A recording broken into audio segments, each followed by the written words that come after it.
I have never once, in nearly 30 years of being together, laid a finger on her. The most I've ever done to her is having a tight cuddle, loving the bones off her. One day, my wife is going to turn back up, or she's going to get in touch with the Gardaí. One way or another, this will all come out, and in time it'll all prove that I've done nothing wrong. For 6.5 years, he played the grieving husband, the trembling voice on television, the tears right on cue. He begged the cameras, "Please, just come home." The world believed him. Reporters comforted him. Neighbors prayed for him. But every time he walked down those stairs, his shoes clicked against the concrete that hid her. His missing wife wasn't missing at all. She was right there beneath his feet. And every desperate plea to bring her home was made while he stood on her grave. I'm Daniel, and this is 24 Hours Crime. Today we're telling the story of Tina Satchwell, who she was, how she disappeared, the years-long investigation, the breakthrough that changed everything, and the courtroom verdict that finally delivered justice. This is a case about manipulation, persistence, and the power of methodical police work to bring a family answers. If you're new here, welcome to 24 Hours Crime. We cover true crime with care, clarity, and respect. If you find this video informative, please like, subscribe, and tap the bell so you don't miss our weekly uploads. Let's begin. Tina Satchwell, born Tina Dingan on November 30th, 1972, in Fermoy, County Cork, Ireland, was known by those around her as bright, bubbly, and beautiful. She was petite, about 5'4", with shoulder-length blonde hair and striking blue eyes. People remembered her warmth, her fashion sense, and the way she seemed to light up ordinary spaces. She had a Tweety bird tattoo, a belly button piercing, and a style that friends described as impeccable. Fashion wasn't just a hobby, it was a passion. She had racks of clothing, some still with tags, and she'd often resell items at local car boot sales, which are basically community market days. For Tina, these weren't merely business stops. They were social hubs where she knew the vendors, chatted with regulars, and matched her little Chihuahua Ruby's outfit to her own. Ruby, Heidi the other Chihuahua, and a parrot named Valentine were the children she never had. She loved animals, and animals loved her back. Tina's early life, however, came with complexity. She was raised by her grandmother, Florence Dingan, believing Florence was her mother. When she was old enough for her confirmation and went looking for her birth certificate, she discovered the truth. Her biological mother was Mary Collins, the woman she had believed was her sister. That revelation cut deep. Still, Tina remained devoted to the grandmother who'd raised her with love. Those close to her said that while she seemed bubbly and social on the outside, she was actually shy and kept to herself. Her longtime doctor described her as friendly, open, and a great communicator, with no medical conditions or psychiatric diagnoses that might have threatened her life. In 2012, Tina suffered the loss of her brother Tom to suicide, which devastated her. She got Ruby in 2014 to help cope with grief. Even through heartache, she found joy with her animals, in fashion, and at the beach. When she and her husband moved to Youghal, a coastal town in County Cork, in May of 2016, the sea called to her. Tina met Richard Satchwell on March 3, 1989, in Colville, near Leicester, England. She was 17. He was 22. Richard reportedly told his brother after seeing Tina that he would marry her. He serenaded the world with words about how she was out of his league, his trophy wife, his perfect Irish rose. He proposed in October 1989 at Mount Pleasant overlooking Youghal Bay, an oddly specific and distinctly romantic place for someone who would later be accused of the unthinkable. They married on Tina's 20th birthday, November 30th, 1991, in Oldham, England. It came at a cost. Richard's family, reportedly anti-Irish, gave him an ultimatum: them or Tina. He chose Tina and never spoke to his mother again. No one from his family attended the wedding. On the surface, you might call that devotion. But in hindsight, It was the first brush stroke on a canvas of isolation that would define their life together. Richard painted himself as a man besotted. He said he ran baths for Tina nightly, toweled her off, applied baby oil to her skin, and did pedicures for her feet. He claimed to know every detail of her clothing sizes and measurements, details most people would call intimate, maybe even excessive. Tina's half-sister, Lorraine Howard, would later say Richard was obsessive, possessive, controlling, and odd. He allegedly criticized every friend Tina made, finding fault until her social circle had almost no one left in it. Tina confided that she felt trapped, that if she ever tried to leave, he would follow her to the ends of the earth. The couple eventually moved from England back to Fermoy in the early 1990s. In 2016, they sold their Fermoy home and bought a small house on Grattan Street in Youghal, moving in May of that year. That move further isolated Tina from her longtime community, the people who knew her, loved her, and noticed things. In Youghal, she was barely known. Neighbors rarely saw her without Richard. Financially, the couple struggled. They lived on social welfare benefits, with Richard listed as Tina's dependent, and their bank account was consistently overdrawn. Between 1999 and 2004, Richard had 14 criminal convictions, including theft, welfare fraud, and public order offenses. He even served a month in prison in December 2002 for social welfare fraud. It's not proof of later wrongdoing, but it paints a picture of someone comfortable bending rules and creating narratives. Sunday, March 19, 2017.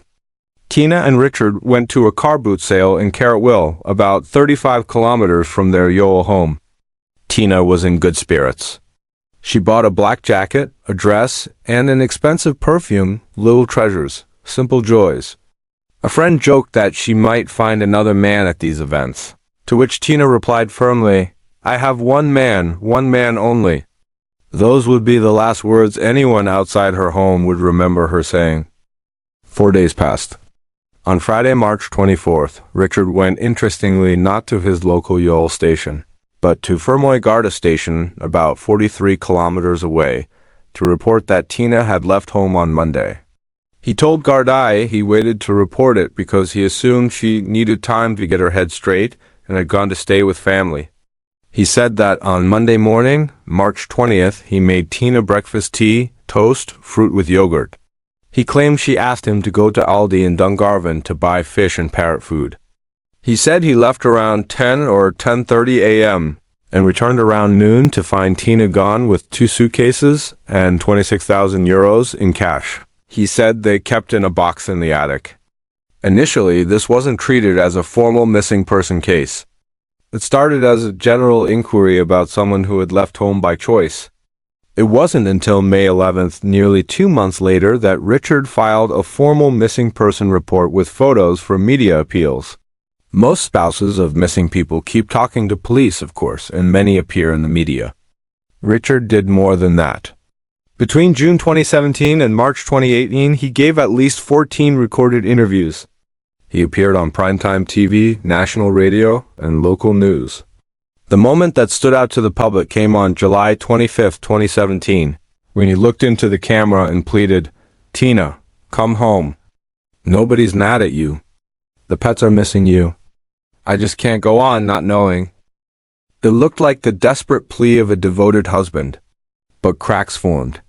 Richard told one outlet he'd never lifted a finger to her in 28 years while portraying Tina as mentally unstable since her brother's death, a claim contradicted by people who knew her and by her medical history. He claimed he'd take a lie detector, but when offered one live on radio, he refused, saying he was tired and unwell. Then there were his actions.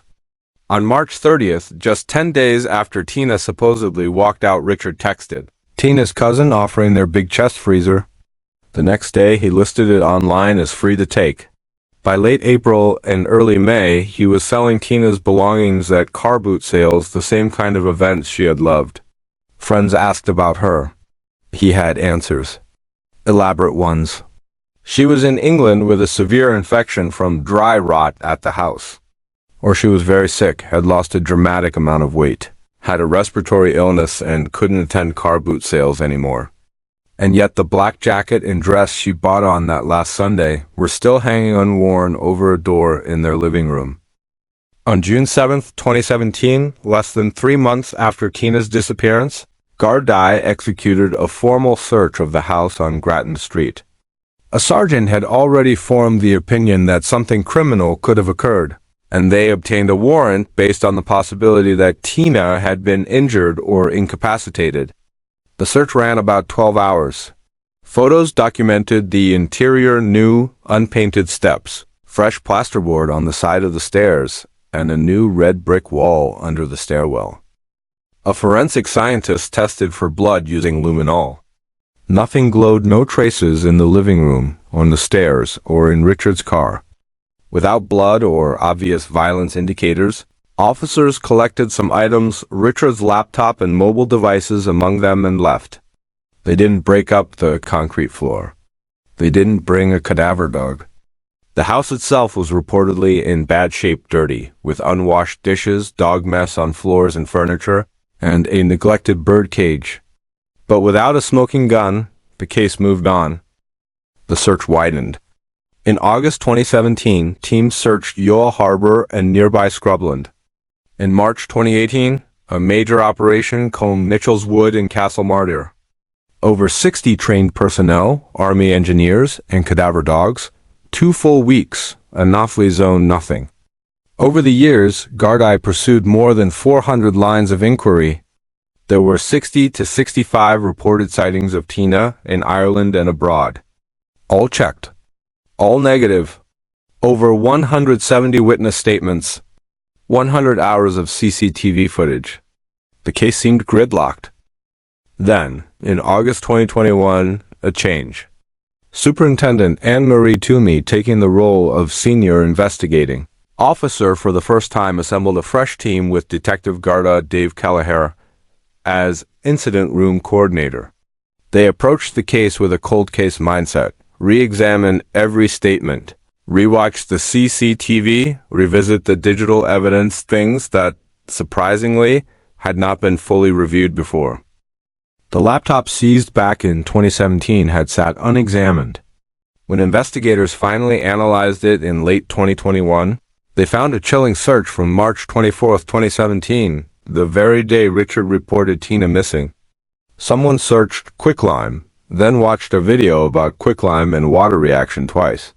Quicklime has legitimate construction uses, but it's also known for speeding decomposition and suppressing odor in mass burials.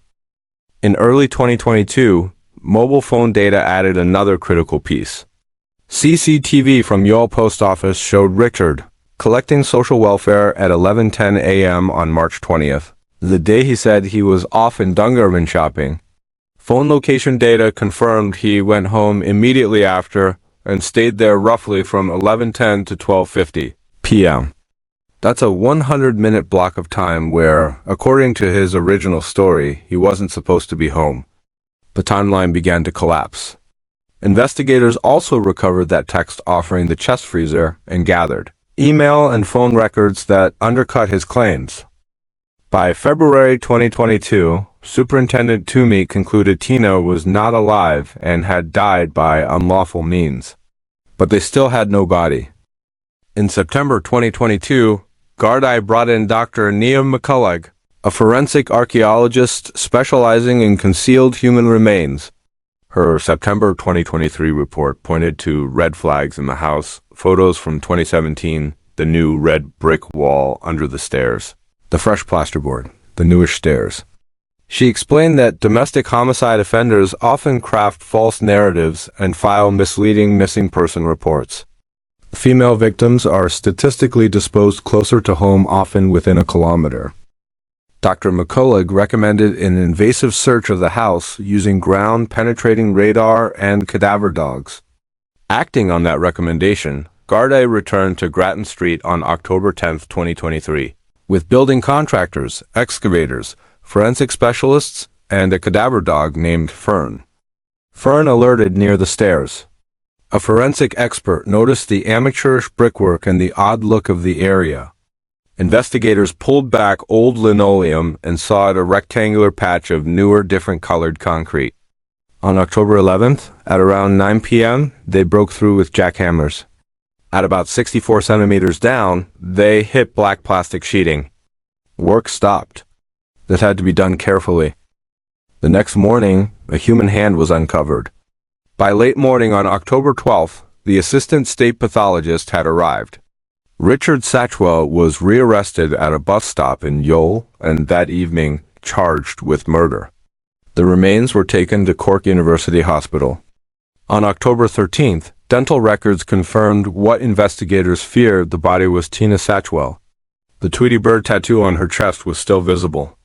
In the pocket of her dressing gown was her wallet with ID and store cards. After Tina's remains were found, Richard's story changed.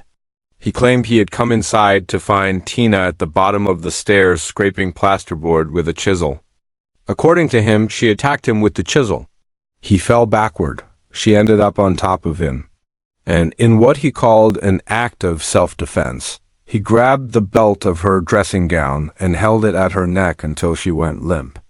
He said he held her for 20 to 30 minutes while their dogs licked at her, then laid her on the couch for a day or two before moving her to a chest freezer in the garden, shed one that was unplugged and used for storage. He claimed he later dug a grave under the stairs and buried her there on Sunday, March 26, 2017, Mother's Day, wrapping her in black plastic sheeting, placing tulips in the grave because he couldn't find roses, and putting her wedding ring in her. He said he poured about a meter over 3 feet of concrete over the grave, and later built the brick wall and added new plasterboard to conceal it. Some of those details couldn't be verified, like the flowers and the ring, but the burial was now undeniable. Richard Satchwell's trial began in late April 2025 at the Central Criminal Court in Dublin. It lasted 23 days, with testimony from over 50 witnesses. Richard pleaded not guilty to murder. The prosecution described him as an arch manipulator. The forensic evidence mattered. No fractures on Tina's skeleton. A quicklime search 4 days after her disappearance, and timeline contradictions proven by CCTV and phone data. Perhaps most persuasive for the jury were Richard's own media appearances, 14 clips of him pleading on TV and radio, while, as the prosecution argued, he knew exactly where Tina was. The defense focused on intent, arguing essentially that whatever happened wasn't planned murder.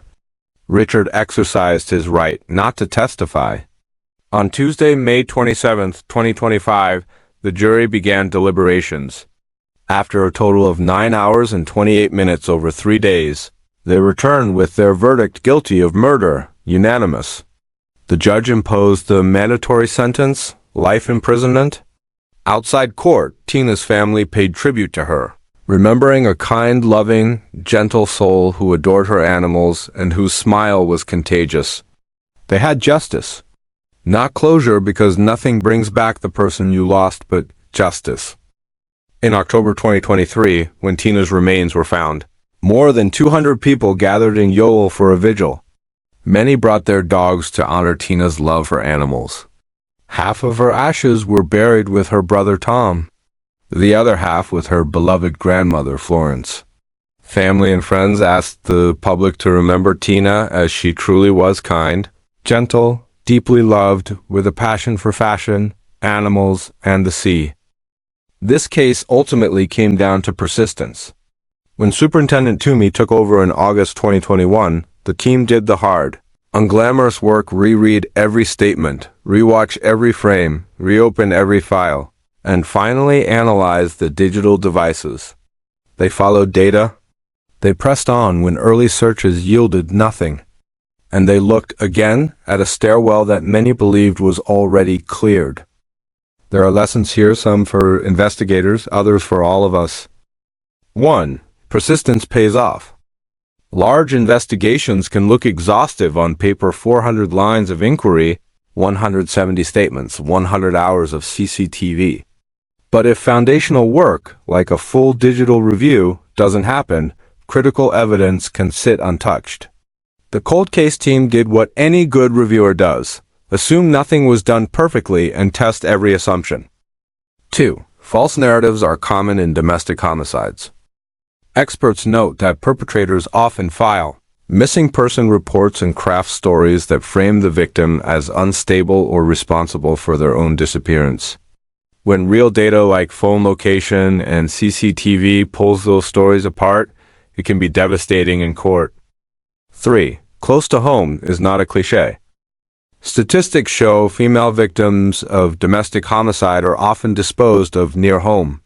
Fresh construction, new walls, and patched concrete are red flags that warrant an invasive search, especially when early non-invasive methods come up empty. 4. Media performances can cut both ways. Public pleas can help find missing people. They can also, when insincere, become damning evidence, especially if timelines don't match and if the speaker knows more than they're sharing. 5. Remember the person, not just the case. Tina was more than a file number or a headline. She loved dogs, fashion, the beach, and her family. That's the picture worth holding. For 6.5 years, Tina's family lived with the uncertainty of not knowing. They heard stories she ran away, she was in England, she was sick. They watched interviews. They stood in doorways and wondered if a phone would ring. Hope can be a heavy thing to carry when it's built on lies. When the truth emerged, it was both heartbreaking and clarifying. The grave was not out in a field or down a remote road. It was under the stairs, under the sound of footsteps, under television interviews, under a carefully built facade. If you or someone you know is experiencing intimate partner violence, controlling behavior, or stalking, please reach out.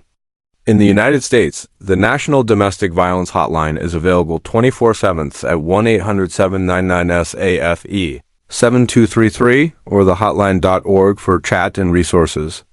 If you're outside the U.S., check your country's resources and local services. You're not alone and help is available. Tina Satchwell's story is one of a vibrant life, shaped by love for family and animals, and also trapped by control and isolation. The investigation reminds us that truth can hide in plain sight and that patience, data, and expertise can eventually uncover it. Today, justice acknowledges what Tina deserved all along: dignity, respect, and to be remembered as she truly was. If you found this video informative and you appreciate the way we handle these stories with care and respect, please like this video, subscribe to 24 Hours Crime, and hit the bell so you don't miss our next upload. Share this episode to help more people learn about Tina and support her family's wish that she be remembered for her kindness, her smile, and her love of animals. I'm Daniel. Thank you for watching 24 Hours Crime. We'll see you in the next one.